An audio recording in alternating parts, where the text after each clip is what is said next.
We've all seen that Made in India label, right? But have you ever stopped to think about what it really takes to get those products out there, onto the global stage?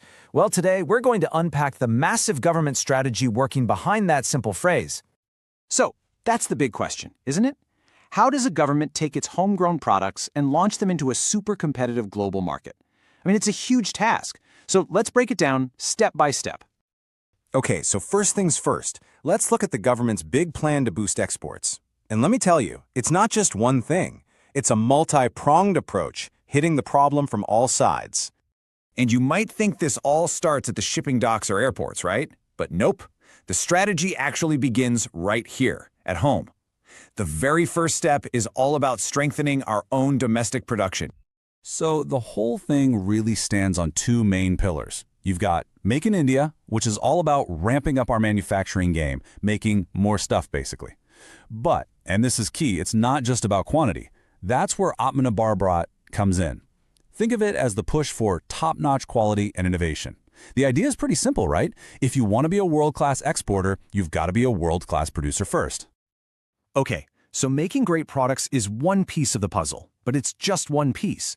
Getting those products out the door and into markets around the world, well, that takes some serious cash, and that's where financial help for our exporters becomes absolutely critical.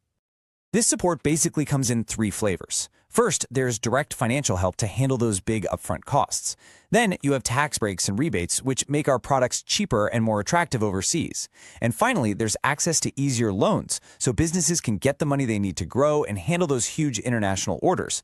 You put all that together, and it just makes the whole exporting game a lot less risky for our companies. All right, so we've got the high-quality products. We've got the financial support. What's next? The next big hurdle is actually getting a clear shot at the global market. We need to clear the path. And a huge tool for that are free trade agreements, or FTAs. Think about it. Without an FTA, our products get hit with high taxes or tariffs in other countries. That makes them more expensive and harder to sell. But with an FTA, poof, those tariffs get lowered or even disappear completely.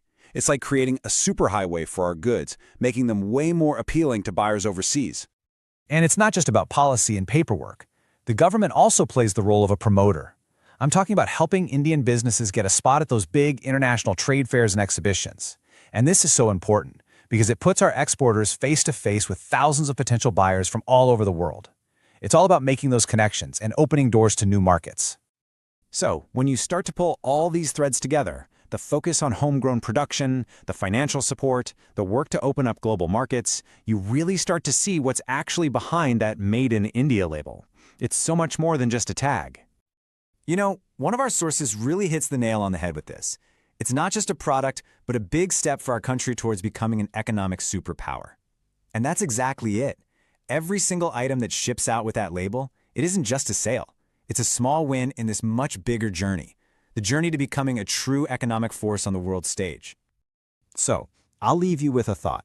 Now that you know about all the complex machinery working behind the scenes, the next time you pick up something with that Made in India label, what are you going to think? Something to chew on. Thanks for joining me for this explainer.